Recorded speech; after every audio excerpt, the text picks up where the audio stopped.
Excellencies, distinguished colleagues, and friends, it is a privilege to address you today on the critical importance of advancing education for girls and women to achieve equality and participation in public life. My name is Claudia Flores, and I am the chair of the UN Working Group on Discrimination Against Women and Girls. Education is not only a fundamental human right, it is an essential vehicle for the realization of all rights. It enables women and girls to participate fully in political, economic, and social life, to exercise leadership, and to contribute to decision-making at every level of society. Over recent decades, the world has made undeniable progress in expanding educational access. Yet, gender remains one of the strongest determinants of who receives a quality education. This inequality has profound consequences.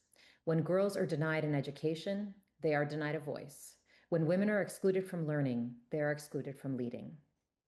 Today, we are witnessing a deeply troubling resurgence of efforts to restrict women's and girls' access to education. Around the world, the rise of authoritarian, nationalist, and fundamentalist actors, both inside and outside governments, has had serious consequences for human rights and particularly for gender equality. As the working group has observed, education has increasingly become a site of contestation. Across regions, we see attempts to limit comprehensive sexuality education, to close gender studies programs that interrogate the structural causes of inequality, and even to prohibit any discussion of gender altogether. These measures form part of a broader strategy to shrink civic space and constrain women's autonomy and participation. For many girls, however, exclusion begins much earlier and closer to home. In our consultations with young women and girls across regions, they have spoken of being discouraged from speaking out, of brothers' schooling being prioritized, and of the heavy and unequal care burdens that limit their ability to study and engage in community life. These dynamics are rooted in gendered expectations and unequal power relations within the household. The working group has further analyzed these in our report to the UN Human Rights Council on Care and Support, as well as our recent guidance on achieving gender equality within the family.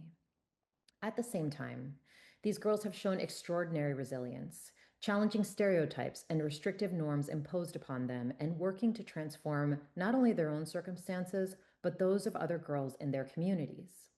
And while these girls have shown us time and again how they overcome these barriers, it is our responsibility to remove them. Equal access to inclusive, quality education combined with curricula that teaches human rights and challenges the harmful stereotypes that diminish and limit girls' possibilities would be revolutionary. Schools are often the first places where girls participate in collective decision-making, practice leadership, and discover their potential voice. Gender equality and gender-sensitive education in schools fosters not only literacy and skills, but also critical thinking, problem solving, solidarity, and empowerment.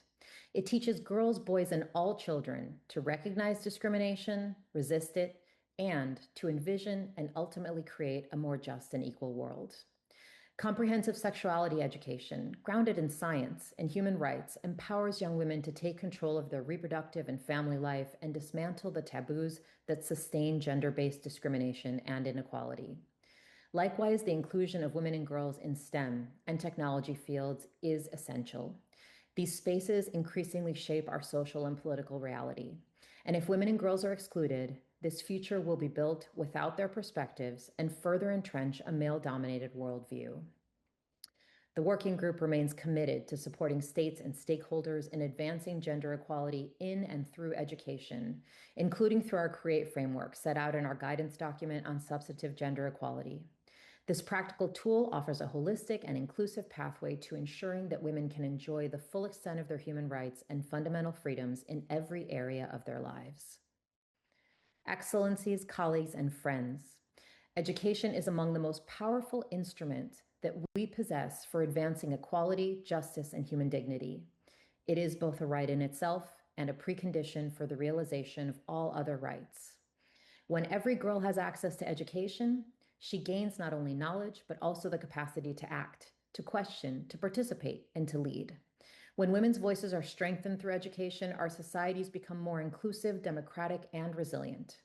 We must redouble our efforts to protect and expand the right to education in law and policy, and most importantly, in practice, and to ensure that every girl everywhere can learn free from discrimination, violence, and fear. In doing so, we invest not only in the empowerment of women and girls, but in the equality, stability, and future of our shared humanity. Thank you so much.